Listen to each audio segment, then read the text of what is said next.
Hi all, welcome to Lit Lab Learning. ഇന്ന് നമ്മൾ സംസാരിക്കാൻ പോകുന്ന topic organic chemistry. Third semester organic കെമിസ്ട്രിയിലെ ഒന്നാമത്തെ chapter. And it was basic. നമ്മൾ ഓർഗാനിക് കെമിസ്ട്രി നമ്മൾ ഡിഗ്രി ലെവലിൽ സ്റ്റാർട്ട് ചെയ്യുന്നേ ഉള്ളൂ. അപ്പോൾ നമ്മൾ ഏറ്റവും ബേസിക് ആയിട്ടുള്ള കുറച്ച് കാര്യങ്ങളായിരിക്കും എന്ത് ചെയ്യുക ഈ ഫസ്റ്റ് ചാപ്റ്ററിൽ ഡിസ്കസ് ചെയ്യുന്നുണ്ടാവാം. അതുകൊണ്ട് തന്നെ ഈ ചാപ്റ്ററിൻ്റെ പേര് some basic concepts of chemistry എന്നുള്ളതാണ്. ഓക്കെ, അത് ഓർഗാനിക് കെമിസ്ട്രിയുടെ കീഴിൽ വരുന്നതായതുകൊണ്ട് അതിൽ ഓർഗാനിക് എന്നുള്ള സ്പെസിഫിക്കേഷൻ ഉണ്ടാവില്ല. Some basic concepts of chemistry, അല്ലെങ്കിൽ നമുക്കതിനെ ഒന്നുകൂടി ജനറലൈസ് ചെയ്യാം, some basic concepts of organic chemistry. Organic chemistry പഠിക്കണമെങ്കിൽ, അറിയണമെങ്കിൽ നമ്മൾ ആദ്യമേ അറിഞ്ഞിരിക്കേണ്ട, നമ്മൾ പ്രീ ആയിട്ട് അറിഞ്ഞിരിക്കേണ്ട കുറച്ച് കാര്യങ്ങളാണ് ഈ ചാപ്റ്ററിൽ മെയിനായിട്ട് ഫോക്കസ്ഡ് ആയിട്ട് ഡിസ്കസ് ചെയ്യുന്നുണ്ടാവാം. ഓക്കെ, സോ നമുക്ക് എന്ത് ചെയ്യാം, ചാപ്റ്ററിലേക്ക് വരാം. സോ ഫസ്റ്റ് ഓഫ് ഓൾ, ചാപ്റ്ററിലേക്ക് മുന്നോട്ട് പോകുന്നതിന് മുന്നേ നമുക്ക് എന്താണ് ഓർഗാനിക് കെമിസ്ട്രി എന്നുള്ള കാര്യങ്ങൾ വളരെ ബേസിക് ആയിട്ട് അറിഞ്ഞിരിക്കണം. സോ നമുക്കറിയാം, കാർബൺ എന്നുള്ള ഒരൊറ്റ എലമെൻറ്റിൻ്റെ ബേസിലാണ് നമ്മൾ എന്ത് ചെയ്യുന്നത്, ഈ ഓർഗാനിക് കെമിസ്ട്രി എന്നുള്ള ഈ കെമിസ്ട്രിയുടെ ഒരു ബ്രാഞ്ച് ഉണ്ടാക്കിയിട്ടുള്ളത്. ഓക്കെ, സോ കാർബൺ എന്താണ് ഇത്ര പ്രത്യേകത എന്നുള്ള കാര്യങ്ങളൊക്കെ നമുക്ക് എന്ത് ചെയ്യണം, അറിഞ്ഞിരിക്കണം. സോ കാർബണിൻ്റെ രണ്ട് പ്രോപ്പർട്ടീസ് ഉണ്ട്. One is catenation and second one is tetravalency. Catenation നമുക്കറിയാം, ചെയിൻ ലൈക്ക് സ്ട്രക്ചേഴ്സ് ഫോം ചെയ്യുന്നതിന് ഉള്ള എബിലിറ്റിയാണ് എന്ത്, കാറ്റിനേഷൻ എന്ന് വിളിക്കുന്നത്. ആൻഡ് ടെട്രാവാലൻസി എന്ന് പറഞ്ഞാൽ നമുക്കറിയാം, കാർബണിൻ്റെ അറ്റോമിക് നമ്പർ 6 ആണ്. ആൻഡ് ഷെൽ ഇലക്ട്രോണിക് കോൺഫിഗറേഷൻ വരുന്നത് 2,4 എന്നുള്ള രീതിയിലാണ്. And 4 and outer most shell, അതിനെ നമ്മൾ വാലൻസ് ഷെൽ എന്ന് വിളിക്കാറുണ്ട്. സോ ആ വാലൻസ് ഷെല്ലുകളുടെ ഇലക്ട്രോണിൻ്റെ എണ്ണം 4 ആണ്. അതുകൊണ്ട് കാർബണ് അതിൻ്റെ ചുറ്റും 4 ബോണ്ടുകൾ ഫോം ചെയ്യാനുള്ള ക്യാപ്പബിലിറ്റി ഉണ്ട്. ഓക്കെ, സോ അതുകൊണ്ടാണ് ടെട്രാവാലൻസി. അപ്പോൾ നമുക്ക് ചുറ്റും എന്നാണ് പറയുക, 4 പാടും 4 ഡയറക്ഷനിലും ഫോം ചെയ്യാനുള്ള കപ്പാസിറ്റി ആയിരിക്കുന്നുണ്ട്, കാർബൺ ഉണ്ട്. അതുകൊണ്ട് തന്നെ അതിങ്ങനെ കാർബൺ ഒറ്റയ്ക്ക് നമുക്ക് എന്ത് ചെയ്യാം, വലിയ സ്ട്രക്ചേഴ്സ് ഫോം ചെയ്യാം, കാറ്റിനേഷൻ എന്നുള്ള പ്രോപ്പർട്ടിയും കൂടെ ഉണ്ട്. സോ അങ്ങനെയാണ് നമുക്ക് വലിയ ഒരു ബ്രാഞ്ച്, കാർബൺ എന്നുള്ള ഒരു ഒറ്റ എലമെന്റ് വെച്ച് നമുക്ക് വലിയൊരു ബ്രാഞ്ച് ഉണ്ടാക്കാനുള്ള ആ ഒരു കാരണമായിട്ട് വരുന്നത്. ഓക്കെ, ഇതാണ് ഏറ്റവും ബേസിക് ആയിട്ടുള്ള കാര്യം.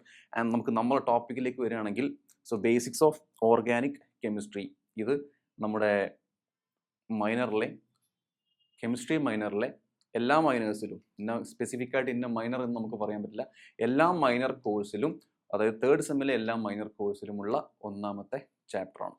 ഓക്കെ, മൊഡ്യൂൾ നമ്പർ 1 ആണ്, ബേസിക്സ് ഓഫ് ഓർഗാനിക് കെമിസ്ട്രി എന്നുള്ളതാണ് ഇതിൻ്റെ പേരായിട്ട് കൊടുത്തിട്ടുള്ളത്. ആൻഡ് ഇതിൽ നമ്മൾ ഫസ്റ്റ് ഡിസ്കസ് ചെയ്യുന്ന കാര്യം ഹോമോളിസിസ് ആൻഡ് ഹെട്രോളിസിസ് എന്നുള്ള ഭാഗമാണ്. ഹോമോളിസിസ് ആൻഡ് ഹെട്രോളിസിസ്. സോ ഇതിൽ ശ്രദ്ധിക്കേണ്ട ഒരു വാക്കാണ് ലിസിസ്, LYSIS, ലിസിസ്. സോ ലിസിസ് എന്നിവിടെ മുന്നേ കേട്ടിട്ടുണ്ടാവും. ഹൈഡ്രോളിസിസ് ഉണ്ട് അല്ലെ, ഹൈഡ്രോളിസിസ്, ഇലക്ട്രോളിസിസ് എന്നൊക്കെ നിങ്ങൾ സ്വാഭാവികമായിട്ടും കേട്ടിട്ടുണ്ടാവും മുന്നേ, കെമിസ്ട്രി പഠിക്കുന്ന ആൾക്കാരായതുകൊണ്ട്. സോ ലൈസിസ് എന്ന് പറഞ്ഞാൽ LYSIS, ലൈസിസ് എന്ന് പറഞ്ഞാൽ ബ്രേക്ക് ഡൗൺ എന്നാണ് അർത്ഥം. ബ്രേക്ക് ഡൗൺ, ബ്രേക്കിംഗ് ഡൗൺ എന്നുള്ള രീതിയിലേക്ക് മുറിച്ചെടുക്കുക. സോ ഹൈഡ്രോ എന്ന് പറഞ്ഞാൽ നമുക്കറിയാം എന്താണ്, വാട്ടറാണ്. സോ വാട്ടർ ഉപയോഗിച്ച് നമ്മൾ എന്ത് ചെയ്യാണ്, ഒരു കോമ്പൗണ്ടിനെ സ്പ്ലിറ്റ് ചെയ്യുക, ബ്രേക്ക് ചെയ്യുക. This is hydrolysis. ഇലക്ട്രോളിസിസോ, ഇലക്ട്രിസിറ്റി ഉപയോഗിച്ചിട്ടുള്ള ബ്രേക്ക് ഡൗൺ ആണ്. സോ ഇവിടെ നമ്മൾ ശ്രദ്ധിക്കേണ്ടത് ഹോമോളിസിസും ഹെട്രോളിസിസും ആണ്.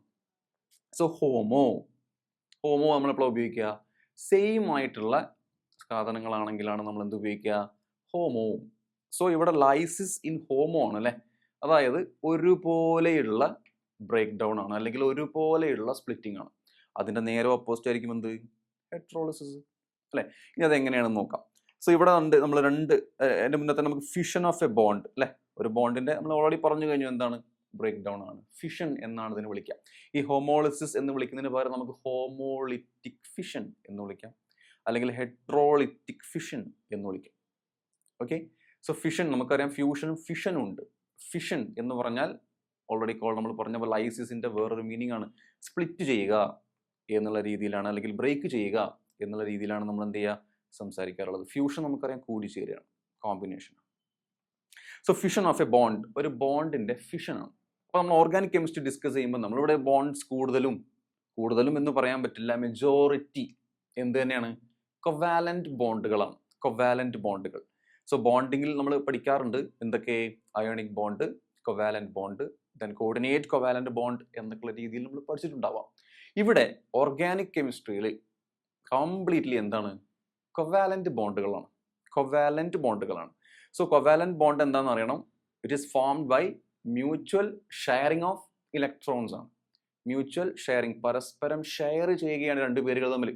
Okay, so carbon carbon bond form ചെയ്യുന്നുണ്ടെങ്കിൽ അതിൽ ഒരു കാർബൺ ഒരു ഇലക്ട്രോണെയും അടുത്ത കാർബൺ വേറെ ഇലക്ട്രോണെയും എന്ത് ചെയ്യണം? ഡൊണേറ്റ് ചെയ്യണം. എന്നിട്ട് അത് പരസ്പരം എന്ത് ചെയ്യണം? ആ രണ്ട് ഇലക്ട്രോൺസും രണ്ടുപേരും കൂടെ എന്ത് ചെയ്യണം? ഷെയർ ചെയ്യണം. അങ്ങനെയാണ് എന്ത് ഫോം ചെയ്തിട്ടുണ്ടാവുക? Covalent bond. സോ അങ്ങനെയുള്ള കൊവാലന്റ് ബോണ്ടുകളുടെ ബ്രേക്കേജ് ആണ് നമ്മൾ എന്ത് ചെയ്യുന്നത്? സംസാരിക്കുന്നത്. സോ രണ്ട് രീതിയിലാണ് എന്തുണ്ടാവുക? ബ്രേക്കേജ് ഉണ്ടാവുക. ഹോമോളിസിസും ഹെട്രോളിസിസും.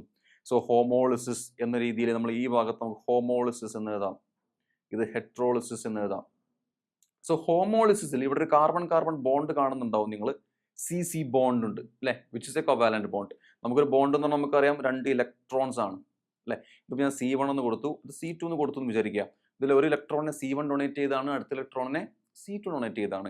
ആൻഡ് ആ രണ്ട് ഇലക്ട്രോൺസും ആർക്കും അവകാശപ്പെട്ടതാണ്? രണ്ടു പേർക്കും അവകാശപ്പെട്ടതാണ്. Okay, that is mutual sharing ആണ്. Okay, mutual sharing. So homolysis ഈ ബോണ്ടിനെ നമ്മൾ എന്ത് ചെയ്യാണ്? ബ്രേക്ക് ചെയ്യുന്നതാ. ഇങ്ങനെ ബ്രേക്ക് ചെയ്യുന്നു, സ്പ്ലിറ്റ് ചെയ്യുന്നു. ആൻഡ് ദിസ് അണ്ടർഗോസ് ഹോമോളിസിസ് എന്നാണെങ്കിൽ ഇതിലെ ഒരു ഇലക്ട്രോണിനെ ഇങ്ങോട്ടേക്കും അടുത്ത ഇലക്ട്രോണിനെ ഇങ്ങോട്ടേക്കുമാണ് കൊടുക്കുക. This is homolysis. ഈക്വൽ ആവണ്ടേ? ഹോമോ എന്നുള്ള വാക്കിനോട് നീതി പുലർത്തിയല്ലേ പറ്റൂ. അപ്പോൾ രണ്ട് ഇലക്ട്രോൺസിൽ ഒരു ഇലക്ട്രോണിനെ ഒരാൾക്കും അടുത്ത ഇലക്ട്രോണിനെ മറ്റേ ആൾക്കും കൊടുക്കുകയാണ്. So this is homolysis. ഇതിനെയാണ് നമ്മൾ എന്ത് വിളിക്കുക? ഹോമോളിസിസ് എന്ന് വിളിക്കുക. ഓക്കെ, ഞാൻ അതിന് മുന്നേ ഇവിടെ കേർലി ആരോ റൂൾ എന്നുള്ളൊരു കാര്യം പറഞ്ഞിട്ടുണ്ട്. അത് ഇതിൻ്റെ കൂടെ തന്നെ പറഞ്ഞിട്ട് പോകേണ്ടതാണ്. കേർലി ആരോ റൂൾ. ഇതിൽ നമ്മൾ ഒരുപാട് ഇങ്ങനെയുള്ള ആരോ മാർക്കുകൾ ഒരുപാട് കാണും. ഓക്കെ, ഈ ആരോ മാർക്കുകളെ വിളിക്കുന്ന പേരാണ് കേർലി ആരോസ്. Curly arrows. ഇതിൻ്റെ അർത്ഥം ഇലക്ട്രോൺസിന്റെ മൂവ്മെന്റ് ആണ്. Movement of electrons. Electrons move ചെയ്യുന്നു എന്നുള്ള രീതിയിലാണ് ഇതുകൊണ്ട് ഉദ്ദേശിക്കുന്നത്. ഓക്കെ, അതാണ് കേർലി ആരോ റൂൾ കൊണ്ട് ഉദ്ദേശിക്കുന്നത്. നോർമലി നമ്മൾ ഇങ്ങനെ കൊടുക്കാറുണ്ട്, സ്ട്രെയിറ്റ് ആയിട്ട്. ദാറ്റ് ഇസ് ഒരു റിയാക്ഷൻ നമ്മൾ കാണിക്കുന്നതാണ് അല്ലേ. ഇപ്പോൾ A+B gives C എന്നുള്ള ഗിഫ്റ്റ്സിന് പകരം നമ്മൾ ഉപയോഗിക്കുന്നതാണ് ഒരു ഡയറക്റ്റ് ആരോ. ഇവിടെ നമ്മൾ ഡയറക്റ്റ് ആരോ ഉപയോഗിക്കാൻ പാടില്ല, കേർലി ആരോസ് ആണ് ഉപയോഗിക്കുക. ചിലപ്പോൾ ഇങ്ങനെയൊക്കെ കാണിക്കാം, അതും അല്ലെങ്കിൽ ചിലപ്പോൾ ഇങ്ങനെ കാണിക്കാം. പല രീതിയിലും നമുക്ക് കേർലി ആണ്, പല ഷേപ്പിൽ നമുക്ക് എന്ത് ചെയ്യാം? കാണിക്കാൻ പറ്റും. ഓക്കെ, സോ ഇങ്ങനെ കാണിച്ചു കഴിഞ്ഞാൽ, അതായത് ഇതൊക്കെ ഞാനൊന്ന് മായ്ക്കുന്നുണ്ട്. നമുക്ക് ഇങ്ങനെയാണ് കാണിക്കുന്നതെന്ന് വിചാരിക്കാം. അതായത് ഇങ്ങനെ രീതിയിൽ ഇത് കണ്ടു. ഇതിൻ്റെ ഹെഡാണ് വളരെ ഇമ്പോർട്ടൻറ്റ്. ഈ കേർലി ആരോയുടെ ഹെഡ്. ഈ ഹെഡ് കംപ്ലീറ്റ് ആണെങ്കിൽ, അതായത് ഇങ്ങനെ ഒരു ചിഹ്നമാണ് വരുന്നതെങ്കിൽ, ദാറ്റ് ഇസ് രണ്ട് ഇലക്ട്രോൺസും എന്ത് ചെയ്യുന്നുണ്ട്? മൂവ് ചെയ്യുന്നുണ്ട്, അല്ലെങ്കിൽ ട്രാൻസ്ഫർ ചെയ്യുന്നുണ്ട് എന്നുള്ളതാണ് അർത്ഥം. ഓക്കെ, ഇനി അതല്ല, ചിലപ്പോൾ ഇങ്ങനെ കാണാം, ഒന്ന് മാത്രം ഇങ്ങനെ അടിയിലേക്കോ മുകളിലേക്കോ അടിയിലേക്കോ. അതായത് അതിൻ്റെ ഹെഡ് ശ്രദ്ധിക്കുക, ഹെഡ് പകുതിയേ ഉള്ളൂ. അതിൻ്റെ അർത്ഥം ഒരു ഇലക്ട്രോൺ മാത്രമേ എന്ത് ചെയ്യുന്നുള്ളൂ? ട്രാൻസ്ഫർ ചെയ്യുന്നുള്ളൂ, അല്ലെങ്കിൽ മൂവ് ചെയ്യുന്നുള്ളൂ എന്നുള്ളതാണ് അതിൻ്റെ അർത്ഥം. ഓക്കെ, ഇപ്പം ഞാൻ ഈ ഹോമോളിസിസ് ഇവിടെ പറഞ്ഞ സമയത്ത് നിങ്ങൾ ശ്രദ്ധിച്ചോ എന്നറിയില്ല, ഒരു ഹെഡ്, ആ ഹെഡിൻ്റെ പ്രത്യേകത എന്താ? അത് ഒരു സൈഡിലേക്ക് മാത്രമേ എന്ത് ചെയ്തിട്ടുള്ളൂ? കൊടുത്തിട്ടുള്ളൂ അല്ലേ. Which means one transfer of electron. Okay, അവിടെ ഇലക്ട്രോണിന്റെ എത്രയാണ് ട്രാൻസ്ഫർ ചെയ്തിട്ടുള്ളത്? Only one electron is transferred എന്നുള്ളതാണ് അതിന്റെ മീനിങ്. ഞാൻ ഫുള്ളായിട്ട് വരച്ചിട്ടില്ല, ശ്രദ്ധിച്ചു. എൻ്റെ ഹെഡ് ശ്രദ്ധിച്ചില്ലേ? മുഴുവനായിട്ട് വരച്ചിട്ടില്ല, ആകെ പകുതി മാത്രമേ എന്ത് ചെയ്തിട്ടുള്ളൂ? വരച്ചിട്ടുള്ളൂ. അപ്പോൾ ആ ഒരു ബോണ്ടിലെ രണ്ട് ഇലക്ട്രോൺസിലെ ഒരു ഇലക്ട്രോൺ ഒരു കാർബണിലേക്കും അടുത്ത ഇലക്ട്രോൺ അടുത്ത കാർബണിലേക്കാണ് മൂവ് ചെയ്തത്. So transfer of only one electron എന്നുള്ളതാണ് നമ്മൾ ആ ആരോ കൊണ്ട് ഉദ്ദേശിക്കുന്നത്. ഓക്കെ, സോ അങ്ങനെ കാണിച്ചു. അപ്പോൾ ഇതിൻ്റെ ഒരു റിസൾട്ട് എന്നുള്ള രീതിയിൽ നമുക്ക് എന്താ കിട്ടുക? ഇപ്പോൾ C ഒരു ഇലക്ട്രോൺ തന്നെ കിട്ടി, പ്ലസ് C ഒരു ഇലക്ട്രോൺ തന്നെ കിട്ടി. ഞാൻ C1 C2 എന്നുള്ള സെപ്പറേറ്റ് ചെയ്യാം. ഓക്കെ, ഫോർ ഐഡന്റിഫിക്കേഷൻ, തിരിച്ചറിയാൻ വേണ്ടിയിട്ടാണ്. സോ C1 ഒരു ഡോട്ട് ഉണ്ട്, പ്ലസ് C2 ഒരു ഡോട്ട് ഉണ്ട്. അങ്ങനെ ഡോട്ട് ഇട്ട് കഴിഞ്ഞാൽ അതിൻ്റെ അർത്ഥം ഒരു ഇലക്ട്രോൺ എന്നുള്ളതാണ്. ഒരു ഇലക്ട്രോൺ എന്ന് പറഞ്ഞാൽ അൺപെയർഡ് ഇലക്ട്രോൺ. അത് പെയറില്ല. പെയർഡ് ആണെങ്കിൽ നമ്മളിവിടെ കാണിക്കില്ല. പെയർ ഇല്ലാത്തതുകൊണ്ട് സിംഗിൾ ആയിട്ട് നമ്മൾ എന്ത് ചെയ്യുന്നു? അതിനെ കാണിക്കുന്നു.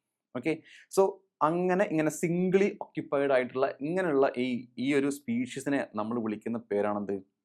ഫ്രീ റാഡിക്കൽ എന്നാണ് വിളിക്കുക. അവിടെ ഞാൻ കൊടുത്തിട്ടുണ്ട് ഫ്രീ റാഡിക്കൽ. അതായത് ഹോമോളിസിസ് വഴി നമുക്ക് ഫോം ചെയ്യുന്ന എന്താണ്? ഫ്രീ റാഡിക്കൽസ് ആണ്. ഫ്രീ റാഡിക്കൽസ്, റാഡിക്കൽസ് എന്ന് വിളിച്ചാൽ മതി, അത് ഫ്രീ റാഡിക്കൽസ് എന്ന് വിളിക്കാൻ കാരണം അത് ഈ ഫ്രീ റാഡിക്കൽസിന്റെ പ്രത്യേകത അവർ ന്യൂട്രൽ ആണ്. അതായത് നമുക്കൊരു പോസിറ്റീവ് എന്നോ നെഗറ്റീവ് എന്നോ അതിനെ പറയാൻ പറ്റുമോ? ഇല്ല, ന്യൂട്രൽ ആണെന്ത് അവർ. അതുപോലെ അവർ വളരെ റിയാക്റ്റീവും കൂടെയാണ്. ന്യൂട്രൽ ആണെങ്കിലും എന്താണ്? വളരെ റിയാക്റ്റീവ് ആണ്. സോ അതുകൊണ്ട് ഫ്രീ റാഡിക്കൽസ് എന്നുള്ള പേരാണ് നമ്മൾ എന്ത് ചെയ്തിട്ടുള്ളത്? അതിന് കൊടുത്തിട്ടുള്ളത്. ഓക്കെ, ആൻഡ് ഫ്രീ റാഡിക്കൽസ് ഇതിനെ നമ്മൾ വിളിക്കുന്ന പേര്, ഇതിപ്പോൾ 2 ഫ്രീ റാഡിക്കൽസ് ചെയ്തിട്ടുണ്ട്, ഫോം ചെയ്തിട്ടുണ്ട്. ഒന്നിനെ നമുക്ക് C1 റാഡിക്കൽ എന്ന് വിളിക്കാം, വേണമെങ്കിൽ അടുത്തതിനെ C2 റാഡിക്കൽ എന്നുള്ള രീതിയിൽ നമുക്ക് എന്ത് ചെയ്യാം? വിളിക്കാം. ഓക്കെ, ദെൻ ഇങ്ങനെ ഹോമോളിസിസ് നടക്കുന്നതിന് ഉള്ള കണ്ടീഷൻ എന്ന് പറഞ്ഞാൽ ഐദർ സൺലൈറ്റ് അല്ലെങ്കിൽ തെർമൽ കണ്ടീഷൻ വേണം. സൺലൈറ്റ് എന്ന ഫോട്ടോ കെമിക്കൽ കണ്ടീഷൻ എന്ന് വിളിക്കാം. ലൈറ്റ്, സൺലൈറ്റ് എന്ന് ഞാൻ പറഞ്ഞെങ്കിലും സൺലൈറ്റ് ആണ് ആക്ച്വലി, അല്ലെങ്കിൽ UV ലൈറ്റ് എന്നൊക്കെ വിളിക്കുക. ദാറ്റ് ഇസ് ആക്ച്വലി നമ്മൾ വിളിക്കുക ഫോട്ടോ കെമിക്കൽ കണ്ടീഷൻസ് ആണ്. ഫോട്ടോ മീൻസ് ലൈറ്റ് എന്നുള്ളതാണ് അർത്ഥം. അല്ലെങ്കിൽ തെർമൽ നമുക്കറിയാം ഹീറ്റിന്റെ പ്രസൻസ്. ഇത് രണ്ടും കൊടുത്തെങ്കിൽ, അല്ലെങ്കിൽ ഇത് രണ്ടിന്റെയും പ്രസൻസിൽ മാത്രമേ എന്ത് ചെയ്യുള്ളൂ? ഈ ഒരു ഹോമോളിസിസ് എന്നുള്ള സംഭവം നടക്കുള്ളൂ. ഹോമോളിസിസ് എന്നുള്ള സംഭവം നടക്കും. ഓക്കെ, സോ ഇത്രയാണ് ഹോമോളിസിസുമായിട്ട് ബന്ധപ്പെട്ട കാര്യങ്ങൾ. Then next is heterolysis. ഇതിൻ്റെയൊക്കെ നേരെ ഓപ്പോസിറ്റ് ആയിരിക്കും അല്ലെ, ഹെട്രോളിസിസ് എന്നുള്ള കാര്യം. സോ ഹെട്രോളിസിസ് എങ്ങനെ നടക്കും? അപ്പോൾ ഇവിടെ ഞാനൊരു കാർബൺ ബോണ്ട് കാണിച്ചിട്ടുണ്ട് അല്ലെ, which is also A covalent bond.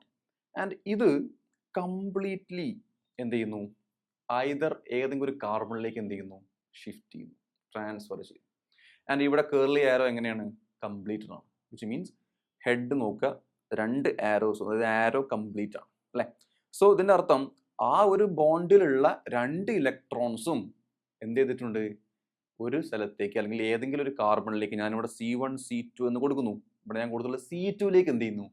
Transfer ചെയ്യുന്നുണ്ട് അല്ലെ. അതായത് 2 ഇലക്ട്രോണേയും അങ്ങോട്ടേക്ക് കൊടുത്തു. Okay, this is heterolysis. Homo equal, hetero എന്ന് പറഞ്ഞാൽ അൺഈക്വൽ. സോ ഇതെന്താണ്? കംപ്ലീറ്റ്ലി അങ്ങോട്ടേക്ക് കൊടുത്താണ്. അപ്പൊ കംപ്ലീറ്റ്ലി അങ്ങോട്ടേക്ക് കൊടുക്കുമ്പോൾ നമുക്ക് എന്താണ് ഇതിന്റെ പ്രൊഡക്റ്റ് കിട്ടുക? എന്തായിരിക്കും ഇതിന്റെ പ്രൊഡക്റ്റ്? അപ്പം സ്വാഭാവികമായിട്ടും ഇലക്ട്രോൺസിന്റെ എക്സസിനെ നമ്മൾ കാണിക്കുക നെഗറ്റീവ് ചാർജ് വെച്ചിട്ടാണ്. എൻ്റെ കയ്യിൽ ഇലക്ട്രോൺസ് കുറേ ഉണ്ടെങ്കിൽ, അതായത് എക്സസ് ആയിട്ട് ഉള്ളതിലും സാധാരണ ഉള്ളതിലും കൂടുതലുണ്ടെങ്കിൽ നെഗറ്റീവ് ചാർജ് വെച്ചിട്ടാണ് പറയുക. കുറവാണെങ്കിലോ പോസിറ്റീവ് ചാർജ് വെച്ചിട്ടാണ് പറയുക. സോ എനിക്കിവിടെ C2 എന്തുണ്ട്? പ്രത്യേകം എന്താണ്? C2 നെഗറ്റീവ് ആയിരിക്കും അല്ലേ, ബിക്കോസ് ഒരു ഇലക്ട്രോണിനും കൂടി എക്സ്ട്രാ കിട്ടി. തൻ്റെ കയ്യിലുള്ള ഇലക്ട്രോൺ ആണ്, C1 ഷെയർ ചെയ്തിട്ടുള്ള ആ ഇലക്ട്രോണിനെയും കൂടി ഞാൻ ഇങ്ങോട്ട് കൊണ്ടുവന്നു അല്ലേ, C2 കൊണ്ടുവന്നു. അപ്പൊ C2 നെഗറ്റീവ് ചാർജല്ലേ കിട്ടുക, C2 നെഗറ്റീവ്. ആൻഡ് C1 ഉള്ള ഇലക്ട്രോൺ പോയി കിടക്കാണ്. So C1 should be positive. C1 എന്തായിരിക്കും? പോസിറ്റീവ് ചാർജ്ഡ് ആയിരിക്കും. സോ നമുക്ക് ഇങ്ങനെ ഹെട്രോളിസിസ് റിസൾട്ട്സ് അയോൺസ് എന്നാണ് നമ്മൾ വിളിക്കുക. അയോൺസ് എന്ന് പറഞ്ഞാൽ ചാർജ്ഡ് പാർട്ടിക്കിൾസ് ആണ്, ചാർജുള്ള പാർട്ടിക്കിൾസ് ആണ്. പോസിറ്റീവോ നെഗറ്റീവോ ചാർജ് ഉള്ള പാർട്ടിക്കിൾസ് ആണ് എന്ത്? അയോൺസ്. ഇവിടെ ഒരു പോസിറ്റീവ് ചാർജും ഒരു നെഗറ്റീവ് ചാർജും ഫോം ചെയ്തു. എന്തിന്റെ റിസൾട്ട് ആയിട്ട്? ഹെട്രോളിസിസ് എന്നുള്ള ആ ഒരു പ്രോസസ്സിന്റെ റിസൾട്ട് ആയിട്ട്. ആൻഡ് ഈ അയോൺസിനെ നമ്മൾ ന്യൂക്ലിയോഫൈൽസ് ആൻഡ് ഇലക്ട്രോഫൈൽസ് എന്ന് വിളിക്കാറുണ്ട്. ന്യൂക്ലിയോഫൈൽ ആൻഡ് ഇലക്ട്രോഫൈൽ, അതായത് ന്യൂക്ലിയോഫൈൽ ആൻഡ് ഇലക്ട്രോഫൈൽ. ആൻഡ് ഇത് ഓക്കെ എന്ന് വിചാരിക്കുന്നു. ന്യൂക്ലിയോഫൈലും ഇലക്ട്രോഫൈലിനെ പറ്റി അടുത്ത പേജിൽ നമ്മൾ എന്ത് ചെയ്യുന്നുണ്ട്? ഡിസ്കസ് ചെയ്യുന്നുണ്ട്. ടൈപ്സ് ഓഫ് റിയേജൻസ് എന്നുള്ള രീതിയിൽ നമ്മൾ എന്ത് ചെയ്യാറുണ്ട്? ഡിസ്കസ് ചെയ്യാറുണ്ട്. സോ ഇതിൽ ഫ്രീ റാഡിക്കൽ വരുന്നുണ്ട്, ന്യൂക്ലിയോഫൈൽ വരുന്നുണ്ട്, ഇലക്ട്രോഫൈൽ വരുന്നുണ്ട്. സോ നമുക്ക് എന്ത് ചെയ്യാം? ഫ്രീ റാഡിക്കൽ നമ്മൾ ഓൾറെഡി എന്ത് ചെയ്തു? ഡിസ്കസ് ചെയ്തു. ഒരു അൺപെയർഡ് ഇലക്ട്രോൺ ഉണ്ടെങ്കിൽ അല്ലെ, അൺപെയർഡ് ഇലക്ട്രോൺ ഉണ്ടെങ്കിൽ നമുക്ക് എന്ത് പറയാതെ? ഒരു ഫ്രീ റാഡിക്കൽ ആണെന്ന് പറയാം അല്ലെ. നേരത്തെ നമ്മൾ കണ്ടില്ല. അതുപോലെ ഫോർ എക്സാമ്പിൾ ഞാൻ പറയാണ് സിഎല്ലിന്റെ മുകളിൽ ഇങ്ങനെ കൊടുത്തു കഴിഞ്ഞാൽ ക്ലോറിൻ റാഡിക്കൽ. ഇപ്പോൾ ഹൈഡ്രജന്റെ മുകളിൽ കൊടുക്കുകയാണെങ്കിൽ ഹൈഡ്രജൻ റാഡിക്കൽ. ഇതൊക്കെ ഹോമോളിസിസിന്റെ റിസൾട്ടായിട്ട് വരുന്ന കാര്യങ്ങളാണ്. സോ ഇത് ഓൾറെഡി നമ്മൾ പറഞ്ഞു പോയി. ന്യൂക്ലിയോഫൈലും ഇലക്ട്രോഫൈലും. Nucleophile, electrophile. ഈ ഫൈൽ എന്ന വാക്കിന്റെ അർത്ഥം ലവിങ് എന്നാണ്, അല്ലെങ്കിൽ അട്രാക്റ്റിംഗ് എന്നുള്ള രീതിയിൽ നമുക്ക് എന്ത് ചെയ്യാം? പറയാം. സോ ന്യൂക്ലിയോഫൈൽ ന്യൂക്ലിയസിനെ അട്രാക്ട് ചെയ്യുക അല്ലെങ്കിൽ ന്യൂക്ലിയസിനെ ലവ് ചെയ്യുക എന്നാണ് നമ്മൾ ഉദ്ദേശിക്കുന്നത്. സോ ന്യൂക്ലിയസിനെ ലവ് ചെയ്യുക എന്ന് പറയുമ്പോൾ ന്യൂക്ലിയസിന്റെ ചാർജ് നമുക്കറിയാം എന്താണ്? പോസിറ്റീവ് ചാർജ് ആണല്ലേ. Nucleus has positive charge, heavy positive centre ആണ് എന്നൊക്കെ നമ്മൾ റുദർഫോർഡിന്റെ തിയറിയിൽ പഠിച്ചിട്ടുണ്ടായിരിക്കും. സ്ട്രക്ചർ ഓഫ് ആറ്റം ആണത്. ഓക്കെ, സോ പോസിറ്റീവ് ചാർജ്, ആ പോസിറ്റീവിനെ ലവ് ചെയ്യണമെങ്കിൽ അല്ലെങ്കിൽ പോസിറ്റീവിനെ അട്രാക്ട് ചെയ്യണമെങ്കിൽ എന്ത് വേണം? ഒരു നെഗറ്റീവ് ചാർജ്ഡ് സ്പീഷീസിനല്ലേ പറ്റുള്ളൂ, അല്ലേ? അല്ലാതെ പോസിറ്റീവ് വന്ന് പോസിറ്റീവിനെ അട്രാക്ട് ചെയ്യോ? ഇല്ല, നെഗറ്റീവ് വന്നിട്ടേ പോസിറ്റീവിനെ അട്രാക്ട് ചെയ്യുള്ളൂ. സോ ന്യൂക്ലിയോഫൈൽ എന്ന് പറയുമ്പോൾ എപ്പോഴും ഒരു നെഗറ്റീവ് ചാർജ്ഡ് സ്പീഷീസ് ആയിരിക്കും, അല്ലെ? ന്യൂക്ലിയസിനെ അട്രാക്ട് ചെയ്യണമെങ്കിൽ ഒരു നെഗറ്റീവ് ചാർജ്ഡ് സ്പീഷീസ് ആയിരിക്കും. So all negative charged species, അല്ലെങ്കിൽ ഈ നെഗറ്റീവ് ചാർജ് എന്ന് പറഞ്ഞാൽ എന്താണ് ആക്ച്വലി? ഇലക്ട്രോൺ റിച്ച്നെസ് അല്ലേ? ഇലക്ട്രോണിന്റെ കൂടുതൽ, അല്ലെ? ഇലക്ട്രോൺ ഉള്ളതിലും കൂടുതലുള്ള ഒരു അവസ്ഥയാണെന്ത്? നെഗറ്റീവ്. അല്ലെങ്കിൽ ഒരു നെഗറ്റീവ് ചാർജ് വേണം, അതും അല്ലെങ്കിൽ ഇലക്ട്രോൺ റിച്ച്നെസ് വേണം. അങ്ങനെയുള്ള ആളുകളെ നമ്മൾ വിളിക്കുന്ന പേരാണെന്ത്? ന്യൂക്ലിയോഫൈൽ. ഓക്കെ, അപ്പൊ ന്യൂക്ലിയോഫൈൽ എന്താണെന്ന് ചോദിച്ചതിന്റെ ആൻസർ എന്താണ്? ഇലക്ട്രോൺ റിച്ച് സ്പീഷീസ്, അല്ലെ? അങ്ങനെ പറഞ്ഞാൽ മതി. അതാണ് ഏറ്റവും ആപ്റ്റ് ആയിട്ടുള്ള ഡെഫിനിഷൻ. ഇലക്ട്രോൺ റിച്ച് സ്പീഷീസ്, അവരാണ് നമ്മൾ എന്ത് വിളിക്കുക? അതിൽ നെഗറ്റീവ് ചാർജ് ഉള്ളത് ഉണ്ടാവാം, നെഗറ്റീവ് ചാർജ് ഇല്ലാത്തതും ഉണ്ടാവാം. ഫോർ എക്സാമ്പിൾ ഇപ്പൊ Cl- എന്തുണ്ട്? ചാർജ് ഉണ്ട്, ന്യൂക്ലിയോഫൈൽ ആണ്. ഇനി NH3 എന്ന് പറയുന്ന എക്സാമ്പിൾ നമുക്ക് പറയാം. NH3 അമോണിയാണ്. ഇതിൽ നമുക്ക് ഒരിക്കലും ഒരു നെഗറ്റീവ് ചാർജ് കാണാൻ പറ്റില്ല, but still it's a nucleophile. എന്താ കാരണം? നൈട്രജന്റെ പുറത്ത് എന്തുണ്ട്? ലോൺ പെയർ എന്ന് വിളിക്കുക, ബോണ്ടിങ്ങിൽ പങ്കെടുക്കാത്ത പെയർ ഓഫ് ഇലക്ട്രോൺസ് ഉണ്ട്, which is called a lone pair of electrons. അതുകൊണ്ട് ഇത് നമുക്ക് എന്ത് വിളിക്കാം? It is also a nucleophile. Then electrophile എന്തായിരിക്കും? അപ്പോൾ ഇലക്ട്രോഫൈൽ, ഇലക്ട്രോണിനെ, ഇലക്ട്രോണിന്റെ ചാർജ് നമുക്കറിയാം എന്താണ്? നെഗറ്റീവ് ആണ്. നെഗറ്റീവിനെ അട്രാക്ട് ചെയ്യണമെങ്കിൽ ആ ഇലക്ട്രോഫൈൽ എന്തായിരിക്കണം? ഒരു പോസിറ്റീവ് ചാർജ് ആയിരിക്കണം, ഒരു പോസിറ്റീവ് ചാർജ് ഒരു സ്പീഷീസ് ആയിരിക്കണം, അല്ലെങ്കിൽ ഒരു ഇലക്ട്രോൺ ഡെഫിഷ്യന്റ് സ്പീഷീസ് ആയിരിക്കണം. ഇലക്ട്രോൺ ഡെഫിഷ്യന്റ്, അതായത് ഇപ്പൊ ഞാൻ പറയാണ്, ഇപ്പൊ CH3+, ഇങ്ങനെ പ്ലസ് കൊടുത്താൽ അത് എന്താണ്? ഇലക്ട്രോൺ ഡെഫിഷ്യൻസി ആണ് കാണിക്കുന്നത്, അല്ലെ? സോ ഇലക്ട്രോൺ ഡെഫിഷ്യൻസ് ആണ്, അതുകൊണ്ട് ഇലക്ട്രോഫൈൽ ആണ്.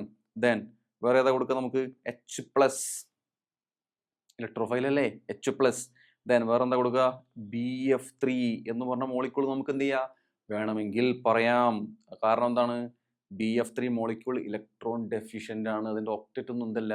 കംപ്ലീറ്റ് അല്ല. Always having a tendency to attract pair of electrons ഉണ്ട്. അതുകൊണ്ട് BF3 എന്താണ്? It is a electrophile. And ഇതിനെ ജനറലി നമ്മൾ E+ എന്ന് വിളിക്കാറുണ്ട്. ന്യൂക്ലിയോഫൈലിനെ NU നെഗറ്റീവ് എന്ന് വിളിക്കാറുണ്ട്. രണ്ട് രീതിയിലാണ് നമ്മൾ റെപ്രസെന്റ് ചെയ്യുക. ഓക്കെ, ന്യൂക്ലിയോഫൈലിനെ NU നെഗറ്റീവ് എന്നും ആൻഡ് ഇലക്ട്രോഫൈലിനെ E+. ഓക്കെ, അങ്ങനെയാണ് നമ്മൾ എന്ത് ചെയ്യുക? കാണിക്കാറുള്ളത്. So free radicals, nucleophile, electrophile, ഇതൊക്കെയാണ് ടൈപ്സ് ഓഫ് റിയേജൻസ് എന്നുള്ള കാറ്റഗറിയിൽ വരുന്നത്. സോ ഇതിന് പഠിക്കേണ്ടത് അതിന്റെ ഡെഫിനേഷൻ പഠിക്കണം, ആൻഡ് ഓഫ് കോഴ്സ് അതിന്റെ ഒരു എക്സാമ്പിൾ എങ്കിലും നമ്മൾ പറഞ്ഞിരിക്കണം. അങ്ങനെയെങ്കിൽ മാത്രമേ നമുക്ക് എക്സാമിൽ എന്ത് ചെയ്യാൻ പറ്റുള്ളൂ? Score. Example is very important. Okay, എക്സാമിൽ നമുക്ക് എന്ത് ചെയ്യാൻ പറ്റുള്ളൂ? സ്കോർ ചെയ്യാൻ പറ്റുള്ളൂ. ഓക്കെ, സോ ഇത്രയാണ് ടൈപ്സ് ഓഫ് റിയേജൻ്റായിട്ട് ബന്ധപ്പെട്ട കാര്യങ്ങൾ.